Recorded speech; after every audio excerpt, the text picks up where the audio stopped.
तीन काली बहू के जादुई जोड़े। तेजस्वीपुर के एक छोटे से गांव में रतनलाल अपनी तीन काली बेटियों के साथ रहता था। उनका रंग बहुत ज्यादा काला था, जिसके चलते उन तीनों का रिश्ता भी नहीं हो रहा था। कई सारे रिश्ते आते हैं, लेकिन उन तीनों के कालेपन की वजह से कोई उनसे रिश्ता नहीं करता। एक दिन एक पंडित रतनलाल के पास आता है और उससे कहता है, अरे भाई साहब, ऐसा रिश्ता लेकर आया हूँ कि आप सुनते ही पागल हो जाओगे। ऐसी क्या बात है जो मैं पागल हो जाऊंगा? अरे तुम्हारी तीनों बेटियों के लिए रिश्ता मिल गया है। तुम कहो तो रिश्ते की बात आगे बढ़ाऊं। अगर तुमने रिश्ता देखा है तो कोई अच्छा ही होगा पंडित जी। तुम फौरन मेरी उन लोगों से बात करवा दो। पंडित रतनलाल की बात उर्मिला और उसके तीनों बेटों से करवा देता है। जैसे ही रतनलाल अपने होने वाले तीनों दामादों को देखता है, वो बहुत खुश हो जाता है। उर्मिला रतनलाल से कहती है, भाई साहब देखिए, हमें आपकी लड़कियां बहुत पसंद हैं। मेरी तरफ से ये रिश्ता पक्का समझिए। अरे बहन जी, ये तो आपका बड़प्पन है। हमारी तरफ से भी रिश्ता पक्का समझिए। दोनों परिवार के बीच रिश्ता पक्का हो जाता है, लेकिन उर्मिला ये रिश्ता केवल दहेज के लालच में करती है, क्योंकि रतनलाल अपनी तीनों काली बेटियों को दहेज में खूब सारा पैसा और सोने के गहने देने वाला होता है। वहीं दूसरी तरफ कुछ ही दिनों में दोनों परिवारों में शादियों के फंक्शन शुरू हो जाते हैं। देखते ही देखते वो दिन भी आ जाता है जिस दिन रतनलाल अपनी तीनों बेटियों की शादी उर्मिला के बेटों से करने वाला होता है। अरे मेरी बेटियों, तुम मुझे जान से प्यारी हो। पता है, जब तुम्हारी माँ तुम तीनों से बहुत प्यार करती थी और वो तुम्हारी शादी अपनी आंखों के सामने देखना चाहती थी, लेकिन ऊपर वाले ने उसे अपने पास बुला लिया। जाने से पहले तुम्हारी माँ ने तुम तीनों बहनों के लिए ये साड़ियां खुद अपने हाथों से बनवाई थी, और वो चाहती थी कि तुम तीनों बहनें अपनी शादी के जोड़े में अपनी माँ की हाथों की बनाई हुई ये साड़ियां पहनो। अगर ऐसी बात है तो पिताजी, मैं अपनी माँ की निशानी जरूर पहनूंगी। हाँ, हमसे बहुत ज्यादा प्यार करती थी माँ। उनकी आखिरी इच्छा को पूरा करना हमारा कर्तव्य है।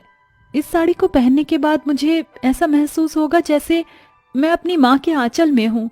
मैं यह साड़ी जरूर पहनूंगी पिताजी।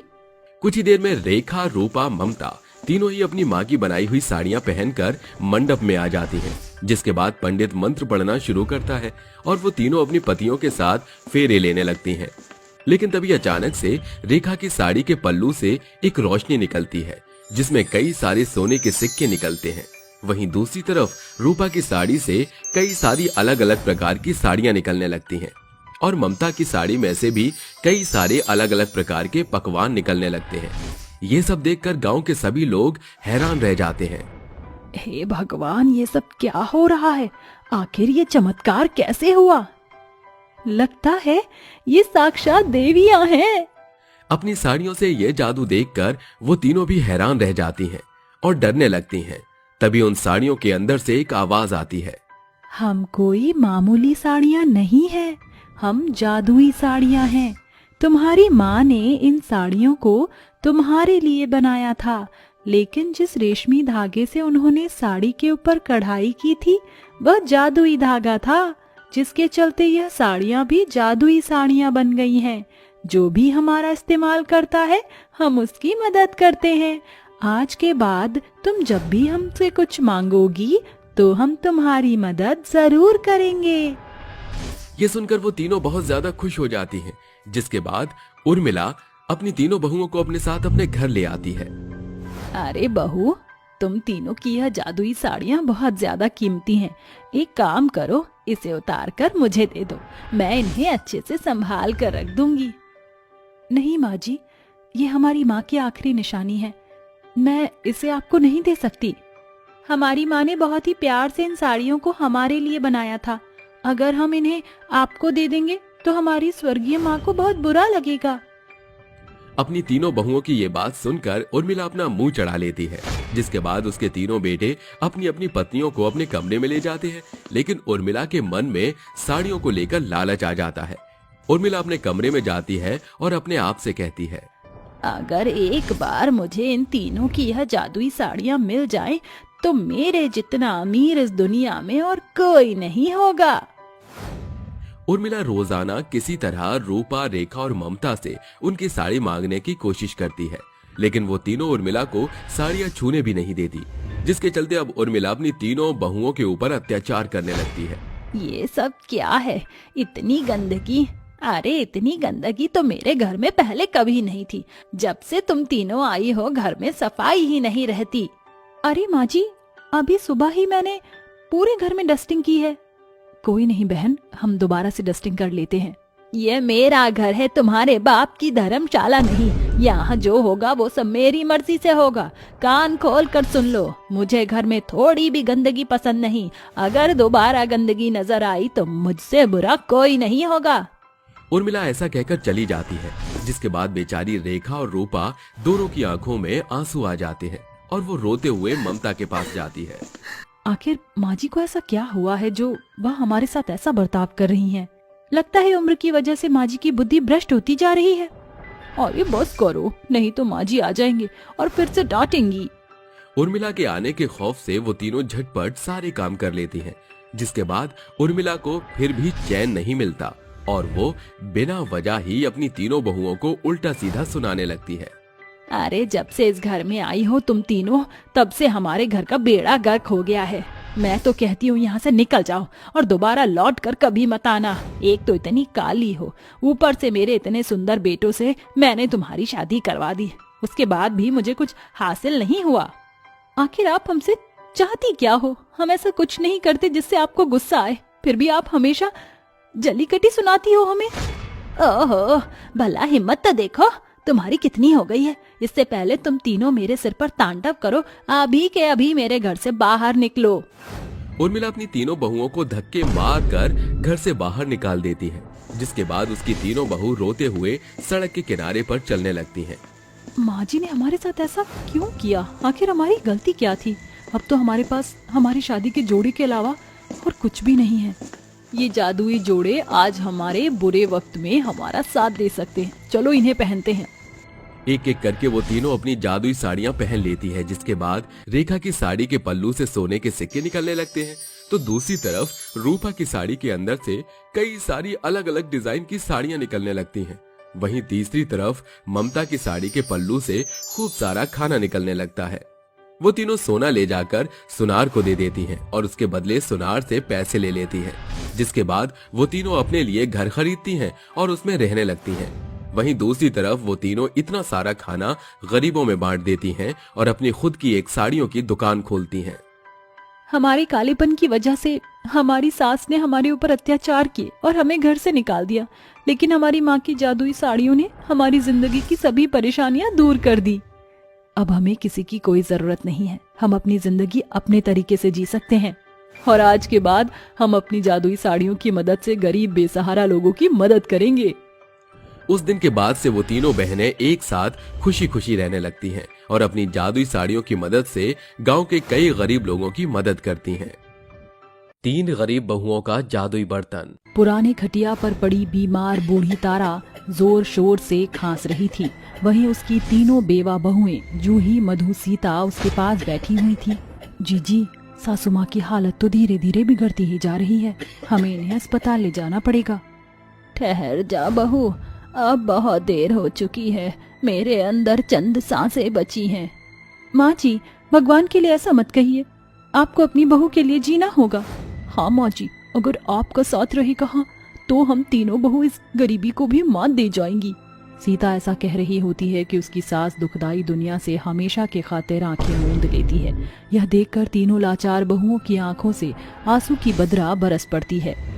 माँ जी उठिए ना, अपनी गरीब बहू पर ऐसा गजब मत ढाइए माँ जी।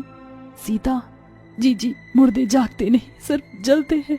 अब हम तीनों बहुओं को ही माँ जी का दाह संस्कार करना होगा। मगर हमारे पास तो एक खोटा सिक्का भी नहीं। ऐसे गरीबी में हम लकड़ियां कहाँ से लाएंगे? सीता अपने आंसू पोंछ कर लाला लाजपत के पास आती है। लाला जी, मेरी मदद कीजिए। मेरी सास का देहांत हो गया है। दाह संस्कार करने के लिए कुछ पैसे उधार के तौर पर दे दीजिए। अरे लाला सिर्फ लाभ के लिए उधारी देता है, और तुम तीनों बहुत तो पहले घनघोर गरीबी में दिन काट रही हो, तो कैसे चुकता करोगी? मूल और ब्याज कुछ गिरवी धरो और ले जाओ पैसे। मगर मेरे पास तो कुछ भी नहीं। अरे जाने जहां, मेरी नजर से देखो तो तुम्हारे पास गिरवी रखने को बहुत कुछ है। लाजपत की बेढंग बातें सुनकर सीता फौरन उसके बुरे मंसूबे भांप जाती है और कहती है, तो है तुझ पर लाला, मुझे नहीं मालूम था कि तू नियत का इतना खोटा है। सीता रोते हुए अपने घर वापस लौटकर अपनी सास के शव से लिपट कर कहती है, हमें भी अपने साथ ले चलो सासू माँ।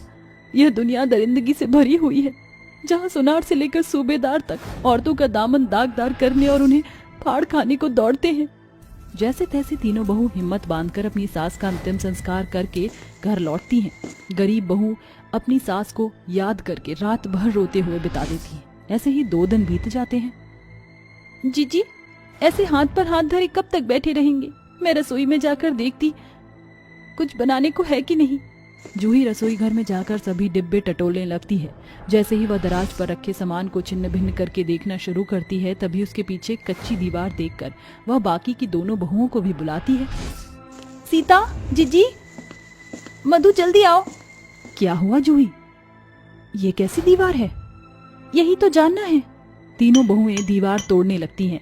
दीवार के अंदर एक चौरस जगह में 3 बर्तन होते हैं, जिसके 1 चम्मच, 1 थाली और एक जादुई कढ़ाई थी, जिसके साथ उन्हें एक चिट्ठी मिलती है। मैं जानती हूँ तुम यह चिट्ठी पढ़ रहे हो। जिसे तुम देख रहे हो यह तीनों जादुई बर्तन हैं। इस जादुई थाली में तुम जो भी पकवान गढ़कर इस जादुई कढ़ाई को जलते हुए चूल्हे पर चढ़ाकर इसमें ये जादुई चम्मच 4 बार घुमाओगी तो तुम्हारे मन के जो भी भले मनोरथों होंगे वह पूरे हो जाएंगे। ये जादुई बर्तन कैसे हो सकते हैं? क्योंकि ये तीनों बर्तन तो पुख्ता तौर से पीतल के हैं। मगर मधु, इस चिट्ठी में लिखा है कि यह जादुई बर्तन है। हमें एक बार इन तीनों बर्तनों पर अपना पैतरा पैरवी आजमाना चाहिए। तीनों गरीब बहुएं डिब्बे टटोल कर अनाज बटोरने लगती हैं। जैसे तैसे वो 100 ग्राम चावल इकट्ठा करके उसे जादुई थाली में उड़ेल कर उसे बिन चुन कर तैयार करती हैं। जिसके बाद जूही चूल्हा जलाकर कढ़ाई गर्म होने का इंतजार करती है और उन चावलों को जादुई कढ़ाई में डालकर जादुई चम्मच 4 बार घुमाते हुए कहती है, मेरे तीनों जादुई बर्तन, क्या तुम इस चावल को बिरयानी में बदल सकते हो? जैसे ही जादुई कढ़ाई में चम्मच का 4 चक्र पूरा होता है, तेजो में सुनहरी प्रकिरण तीनों जादुई बर्तन के चारों ओर उमड़ते घुमड़ते हुए सोने के बर्तन में बदल देती है। जिसके साथ वह तीनों बर्तन बड़े आकार में बदल जाते हैं और कढ़ाई जायकेदार बिरयानी से लबालब भर जाती है। ये तो कमाल हो गया। ये तीनों बर्तन तो सच में जादुई बर्तन निकले, वो भी खरे सोने के। इसके बाद तीनों गरीब बहुएं जादुई बर्तन में बने बिरयानी का लुत्फ उठाते हुए तीनों जादुई बर्तन को बढ़ चढ़कर बड़ाई करने लगती हैं। अरे ये बिरयानी तो बड़ी ही स्वादिष्ट है। हाँ, इस बिरयानी के बेहतर स्वाद को चखकर मुझे एक तरकीब सूझी है। इन तीनों जादुई बर्तन से हम बहुएं इस गरीबी के गढ़ को ढा सकती हैं। मगर कैसे?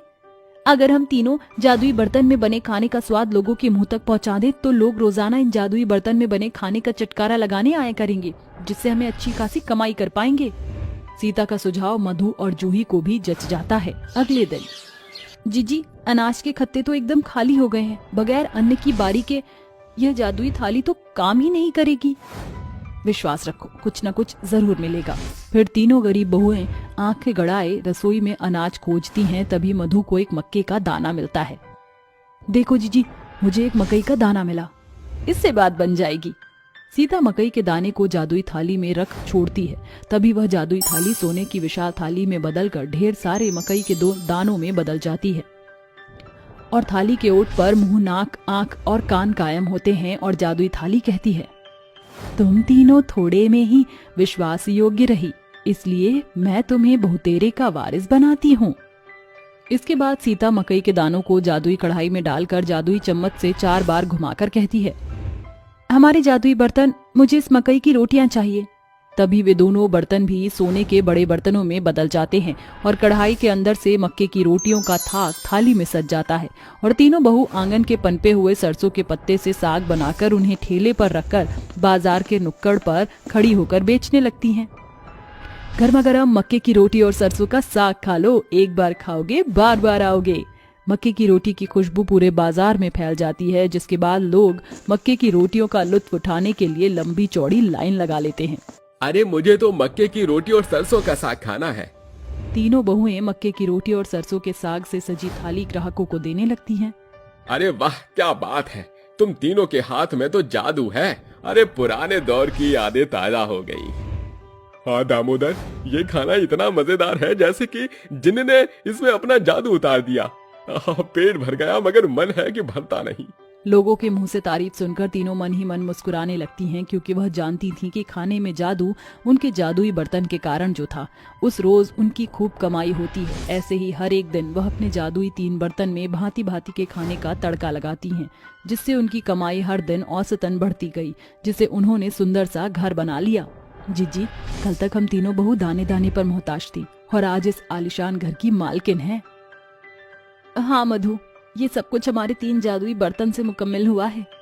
हाँ, अगर यह जादुई बर्तन हमें नहीं मिलते तो हमारे हाथों में भीख का कटोरा होता। अब तक हम बहुओं ने अपनी जादुई बर्तन का प्रयोग पैसे कमाने के लिए किया, क्यों ना आज गरीबों को खाना खिलाकर पुण्य बटोरे। हाँ, ये उच्च विचार है। तीनों बहुएं अपने जादुई बर्तन का प्रयोग करती हैं। ए हमारे जादुई बर्तन, इन अनाजों को ग्रहण करके अपने भीतर से 56 भोग बरसाओ। जैसे ही वह प्रक्रिया समाप्त करती हैं, तीनों बर्तन पर तेजों में सुनहरी रोशनी प्रकट होकर उन्हें सोने में बदल देती है, जिन्हें लेकर बहुएं राहगीर गरीबों और मंदिर के सीढ़ियों पर बैठी भिखारियों में बांटती हैं। ये कहानी हमें ये सीख देती है कि परिस्थितियां हमेशा एक समान नहीं रहती। जीवन के संगम में कभी खुशियों की बेला तो कभी गम के बादलों का आना जाना लगा रहता है।